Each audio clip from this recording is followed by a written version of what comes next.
يا الخرطوم يا العندي جمالي جنة رضوان.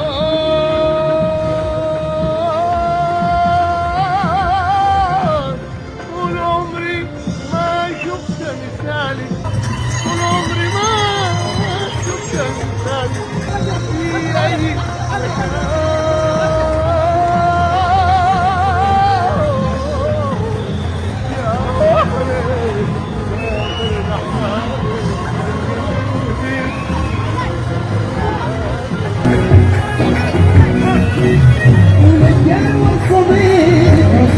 تتمنى وصول الأمانة أمنا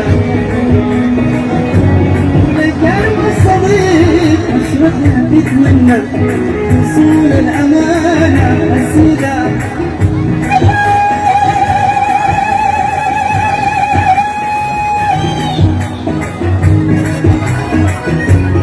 المغرور ندوس نعدي مطمنا، المغرور ندوس نعدي مطمنا.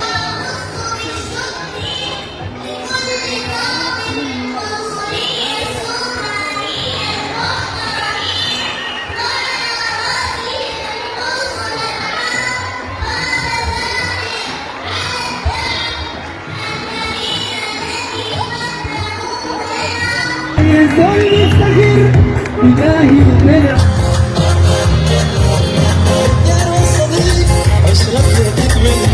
نتقدم للمسؤولية العامة لجمهورية السودان في دولة الإمارات الشمالية بالشكر الجزيل على ما بذلت من جهد مسؤول، هو جهد مسؤول وجهد أبوي صادق تجاه الآباء تجاه الأبناء تجاه البنات.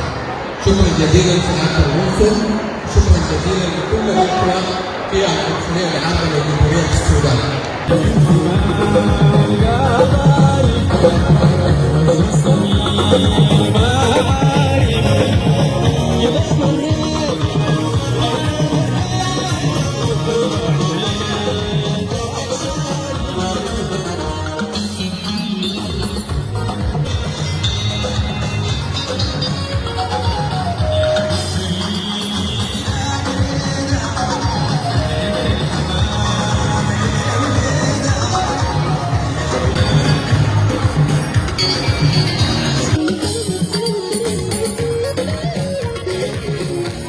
كلمة الفارس الذي لم يتهجر عن صهوة جواده في أحلى الظروف، كان سندا وكان معينا وكان أخا للكبير والصغير، وعمل جاهدا لرأب الصدر بين الكثير بين الجامعة بين العنصرية.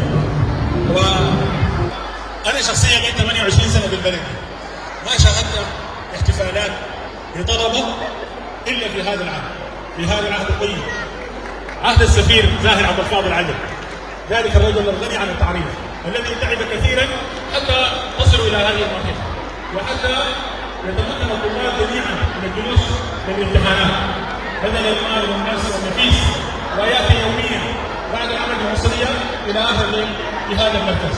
نسال الله من فضلك اجره وينزل في ميزان حسناته ويديم علينا راسا في هذه العنصريه الطيبه وفي بلدكم الطيبه. سعادة السفير زاهر عبد الفاضل العجل فليتفضل. نحن يا اخواننا احتفالنا ده ما بنهاية الامتحانات بس، ولا بنهاية مرحلة دراسية معينة ابدا. احتفالنا ده ايضا باستهداف فترة جديدة ومرحلة جديدة من بناء العقول وصقل الشخصيات. ان شاء الله هؤلاء الذين ترونهم امامكم هم جيل المستقبل، هم الذين حيبنوا السودان باذن الله تعالى.